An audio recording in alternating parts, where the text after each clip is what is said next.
Aujourd'hui, apprenons la règle du M devant M, P, B.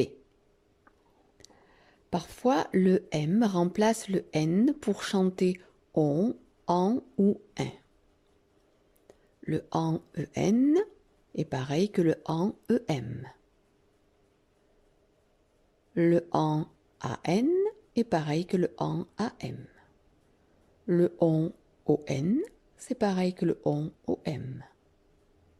Le 1 IN est pareil que le 1 IM. Mais alors pourquoi? Eh bien, quand le N est placé devant un M, ou quand il est placé devant un B, ou quand il est placé devant un P, quand le N est devant et avant un M, B ou P, quand derrière le N il y a un M, un B ou un P, alors le N est changé pour un M.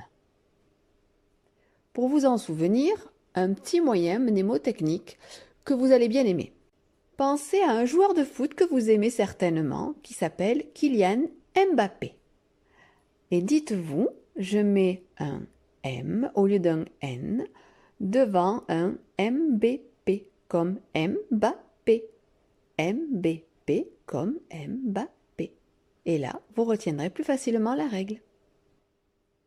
Donc, le N devient un M devant un M, un B ou un P.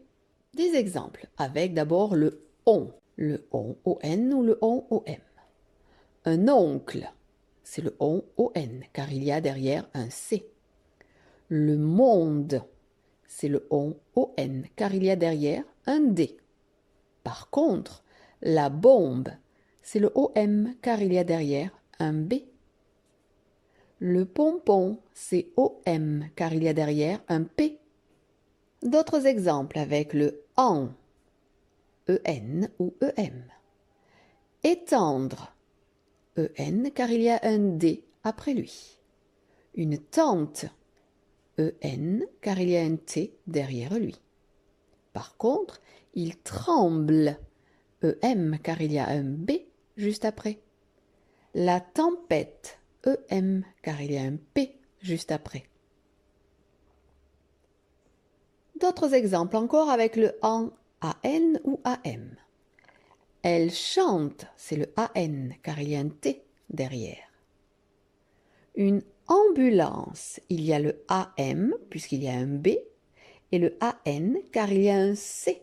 Il y a dans ce mot les deux en AM, AN. Une lampe, c'est le AM car il y a derrière un P. Des exemples avec le IN ou IM. Le lapin, il est à la fin du mot, donc IN. Un cintre, il y a un T derrière, donc IN. Par contre, un imperméable, il y a un P derrière, donc IM. Un timbre, il y a un B ensuite, donc IM. J'espère que cette leçon vous aura été utile. Et n'oubliez pas, c'est en faisant des erreurs qu'on apprend. Alors pratiquez, essayez, et vous y arriverez.